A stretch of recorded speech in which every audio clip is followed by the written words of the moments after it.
And for an instant audit, RUNAWAY, the CEO of NewOak, is still here, along with Mark Lloyd down in Atlanta from the Lloyd Group. And the conventional wisdom when things like this happen in Washington is that if a president moves his overseas trip and says, you know what, I'm not going to go this week, I'll go next week, that, hey, he must think something's going to get done.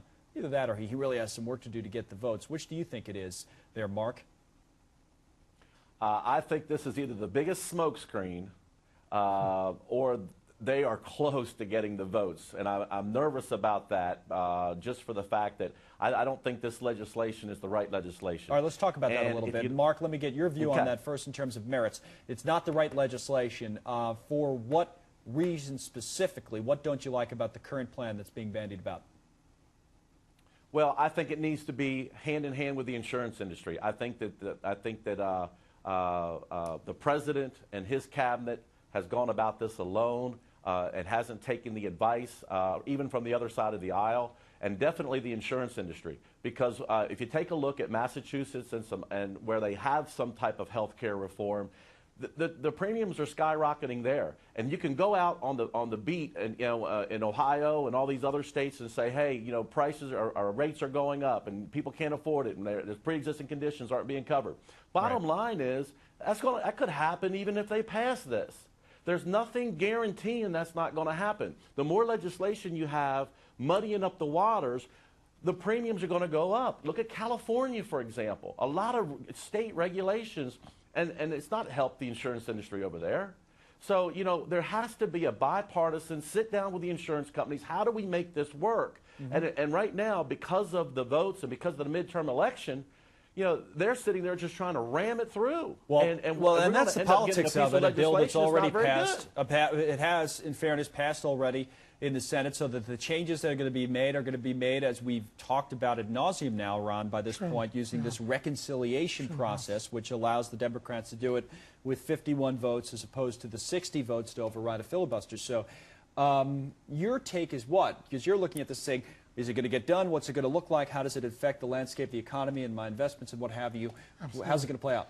I think, for the most part, this is water under bridge. They're going to get it done. They're going to get it through. You're assuming passage. I'm assuming passage is just, horse trading here a little bit between the parties. And people just want to get the, additional advantages for their own things later, and they're going to, hold their votes back until they sit down with the president, or somehow they get a concession for some other things that they're looking for. What's your take? I was talking to Mark about the merits of the bill. What's your particular take on that as someone from the Wall Street point of view? Obviously, I would think a free market guys looking at this and saying, and hearing all the screaming and yelling, oh, this is a government takeover and all this kind of stuff. I mean, do you buy that, or do you look at it differently? I don't think this bill is going to fix things, because you got to go really upstream and see what the problem is.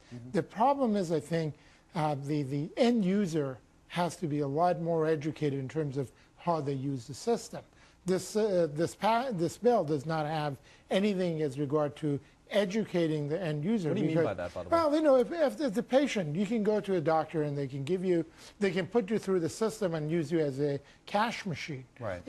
Order a lot of tests, do a lot of things. That's one aspect of the problem. The other thing is that the doctors that are actually taking care of you may be subject to lawsuits. So they're going to have to go get insurance. They're going to have to pass on those costs to you. So I really think we need to go back and look at the big social issue that we have. That is, the people who are using the healthcare system have, very few companies offer that education. How to actually use this privilege, because every time somebody uses it the wrong way, they're costing somebody else. And you could change around the incentive system, which could be exactly. arguably perverse at this point. Exactly. I think if somebody needs the medical care, they should get it. Right. And we all agree on that concept. But the cost of that care has to be reasonable, and you should not go through a whole lot of procedures to get there. And I think that's really the biggest problem that I see. That's not addressed in that's this not bill. addressed in this bill, and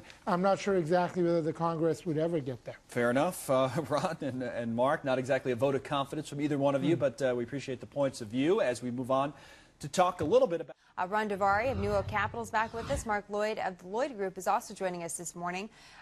First of all, Ron, what do you think about this story, I mean, the driver's not suing Toyota. He doesn't want any money. He doesn't even want to talk to the press. Right.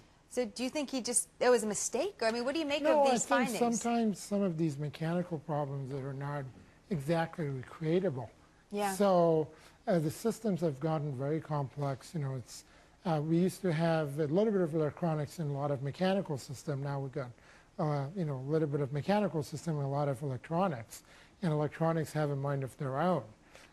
So I think I wouldn't say that any one of these parties are actually lying. It's just a matter of it's very difficult to exactly recreate the conditions that that driver actually faced at that moment in time. Well, and what they're saying, Mark, is that at least the investigators are saying that according to this car, you would have to have like more than one system fail. There's 3 main systems, so 2 would have to fail to have this sort of scenario happen. So it's possible that it did. I mean, what do you make of the story now that we get into the second week of it? I've been skeptical since day one. The only thing that threw me is that he said, I'm not looking to sue Toyota. And when he said that, I said, well, maybe something did happen to the car. But I've been Mr. Skeptical all along about this deal. Why? And I think it was just a publicity stunt. I think he wanted some publicity. You really just plain ego?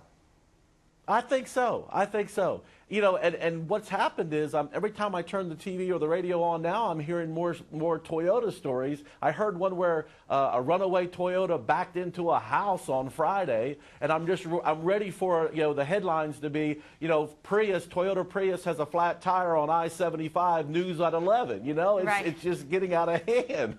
I don't really believe that the guy was telling the truth. But, I really don't. I may be wrong, but I was skeptical. You know, a lot of people are skeptical, but we are seeing some real effects in the business community as well.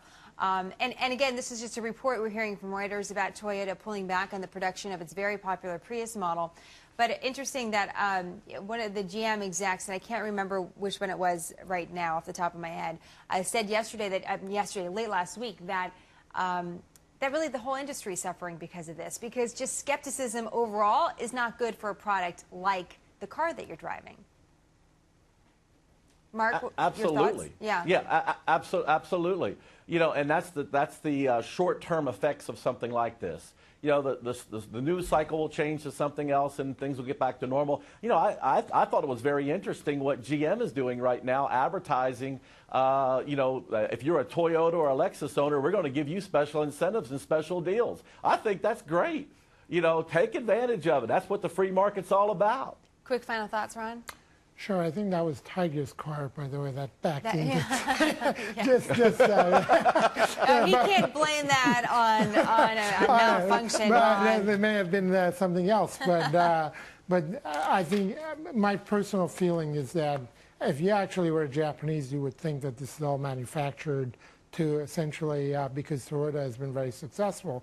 But the reality is, but I think that the reality is that I think there is, when there is smoke, there is a truth. So there are issues, but the question is, have they done enough engineering work and testing to get to it?